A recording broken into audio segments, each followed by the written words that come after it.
Hello and welcome to my PowerPoint presentation on 3 games Miyamoto Musashi would have loved. Quick disclaimer, this video will be speaking exclusively about the real man and the real man who wrote the Book of Five Rings. None of the anime such as Baki, Vagabond, Onimusha, or any of the other fictional versions of this character will apply to this. So, start off, what did Musashi teach? Well, if you really want to know what Musashi taught, you should buy his book. He authored the book called The Book of Five Rings, and it is still available for purchase today. From the age of 13 all the way up into his late 40s to early 50s, he won over 60 confirmed duels to the death. He taught this idea of being able to flow with life and being able to really move and react to what was happening. It was very adaptable, very responsive, just kind of roll with the punches. He once said, knowing the way broadly enables one to see it in all things. He also said we should take absolutely no joy in doing anything that was easy, and that you should have no preferred weapon, but I guess to translate that, no preferred way of doing things. He said, it may be difficult at first, but everything is difficult at first. He advocated for extreme mastery over a given talent, For him, this was swordplay. It was knowing the way to fight, knowing combat, knowing your enemy's mind. It was all of that. He came to view senseless violence very regretfully later in life. Mind my misspelling of that. So, with that being said, the first game I think he would have loved is Sekiro Shadows Die Twice. No, this is not a shot that he is Japanese, but I do think he would have appreciated the culture that he had come to live with be adapted into this game, and I think he'd be a little forgiving of the inaccuracies of its art or the mythology, or most certainly the combat. But that being said, I think he would love how hard the combat was, and I guess this could be applicable to any of the Souls titles, but specifically Sekiro, just because he was a Ronin or a samurai without a master. He probably wince at the swordplay a little bit because knowing katanas aren't really meant to catch these big hits like that, but he'd come to respect it.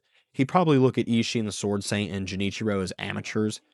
He would probably respect how much the game tested your will or your gall for combat and how it could make you flinch or panic or how you would react to those certain situations. I think he'd really like that. Kingdom Come Deliverance 2. Now, I know this one's a little out of left field, but just hear me out. Musashi was known for living very minimalistically.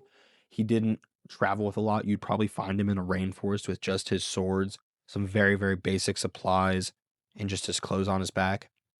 I think he'd like that. I put it here as living as a vagrant, and I think that's very applicable to Musashi. I think he'd love how grueling and viscerally real the combat feels in this game, kind of on the opposite spectrum of Sekiro, even if he really didn't spend much time around the broadswords or the medieval style armaments. But he did know the bow. He tells us in his book he definitely knew the bow. And I think back to the mastery point from earlier, I think he would really enjoy watching Henry go from this complete novice, this nobody with a sword, to slowly becoming more and more formidable with a blade, more of a unit, if you will, in combat. I think he would really resonate with that since he was a boy.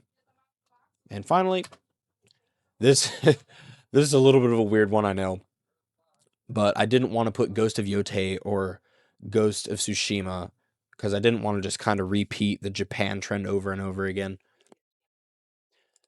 And I really don't know how Musashi would have interacted with those games' ideas of honor, so what I went with was Chivalry 2. So trust me, we all know he would have been cracked at this game. Musashi had real bodies under his belt, and quite a bit of them, and we know he'd be trash talking the whole time. Musashi killed the very last person he ever fought by making him very upset by taking a very long time to actually show up to the duel. And when he did show up, he was on a boat, not sharpening, but kind of carving it into a sword, a boat oar. And this man was so furious with Musashi, he tried to attack him immediately. And Musashi essentially caved in the man's chest and just utterly embarrassed him. He utterly humiliated this man. And The only thing is, I think he would view it as kind of that senseless violence we talked about earlier. I don't really know how he would interact with that, or if he just viewed it as a video game, just fantastical. But I do think Musashi would have liked chivalry. Thank you for watching. Um, I've posted more than I ever have in a short period of time this week. I've been posting on 2 channels, and I've saw a lot of love and compassion on both of them. And I just really want to thank everybody who's commented, specifically on my Socrates and Aristotle videos. You guys have been so kind to me and so welcoming, and I really want to keep making these for you guys because I really enjoy doing them. So if you like what you saw here, subscribe. I'm going to be doing this for a long time. Thank you.